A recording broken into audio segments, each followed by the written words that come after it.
Hej, hej, witaj serdecznie na moim kanale Polka w Ameryce w szybkim odcinku z serii Storytime, w którym opowiadam Wam dzisiaj moją interakcję z Sheldonem z Big Bang Theory, czyli z Jimem Parsonsem.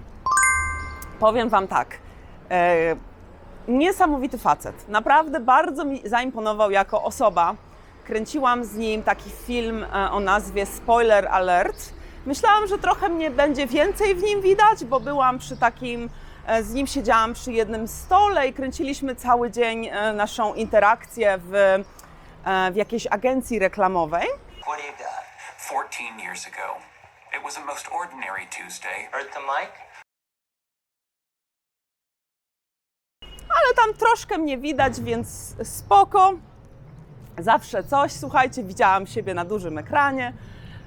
No i była taka sytuacja, że właśnie siedzimy, kręcimy tą scenę. On był chyba nawet producentem tego filmu, z tego co pamiętam, bo widziałam, że dużo wkładu miał w to, jak wyglądają kolejne sceny, co robimy.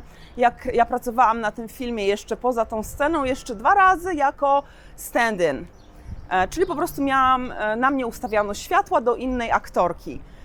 I dzięki temu miałam jakby okazję z nim troszkę poprzybywać i zobaczyć, jakim jest człowiekiem. I powiem Wam, że jedna sytuacja, nasza interakcja była niesamowita, bo ja to zaraz może do tego dojdę. Zacznijmy tak. Był taki chłopaczek, który z nami był w tej scenie, który miał zarost. No i ten Jim Parsons tak patrzy na ten zarost i tak mówi: o, jaki fajny zarost. Ja też próbowałem przez pandemię zapuścić brodę. To chyba było w 21, jak to kręciliśmy, zaraz po pandemii. Że próbowałem też zapuścić brodę, ale moja głupia twarz nie pozwala mi żeby ładnie włosy rosły. Włosy nie rosną ładnie na mojej głupiej twarzy.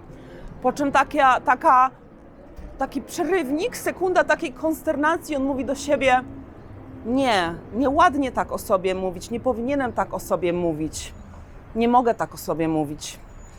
A ja tak na niego patrzę, w ogóle taka w szoku byłam, bo byłam z boku tej rozmowy, ale do niego zagadałam i powiedziałam: wow, zrobiłeś terapię na samym sobie w tym momencie, kiedy to się wydarzyło, bo ja jestem właśnie wielkim zwolennikiem terapii. Uważam, że każdy powinien mieć swojego terapeutę, albo chociaż raz pójść, spróbować, zobaczyć, jakie to uczucie, jakie ci drugi człowiek z zewnątrz zadaje pytania, na co zwraca uwagę w Twoim życiorysie, wyciąga z Ciebie takie ważne rzeczy, które są jakimiś traumami, które są problematyczne, które trzymasz ze sobą, z którymi idziesz przez życie.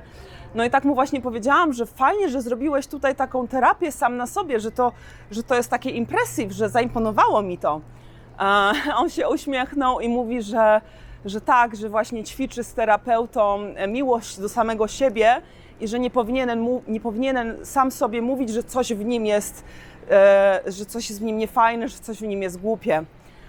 Także taką właśnie miałam krótką, szybką interakcję z Jimem Parsonem, ale pokazało mi to, że człowiek przede wszystkim jest kochany, jest taki delikatny, ale w takim dobrym znaczeniu, taki po prostu, taki ludzki. Nie wydał mi się w ogóle żadną gwiazdą, wydał mi się taki ludzki i piękne to było, że faktycznie chodzi na tą terapię i że potrafił tą terapię jakby do siebie odnieść w tym momencie, kiedy to się dzieje. Bo on mu powiedział, że stupid face, nie? Że głupia twarz. Także takie szybkie tylko story time chciałam Wam po prostu opowiedzieć, że Jim Parsons, Sheldon z The Big Bang Theory to naprawdę fajny facet i można by się od niego sporo nauczyć, bo często ale piękne schody, to czekajcie, że Wam pokażę.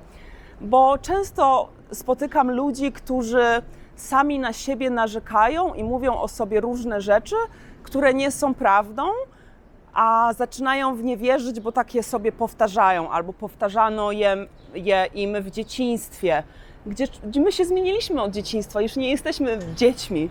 Natomiast nie będę już tam wnikać w te wszystkie kwestie terapii więcej. Możecie sobie więcej obejrzeć na ten temat w moim odcinku o depresji, który nagrałam, gdzie opowiadam właśnie o myślach samobójczych chociażby, jakie miałam, jak z tego wyszłam, jak terapia mi pomogła. Także jak macie ochotę, to tam Was zapraszam na posłuchanie trochę więcej na ten temat. Dzięki wielkie za obejrzenie tego szybkiego odcinka o Sheldonie. Do zobaczenia w kolejnym dłuższym odcinku w środę na moim kanale Polka w Ameryce. Bye!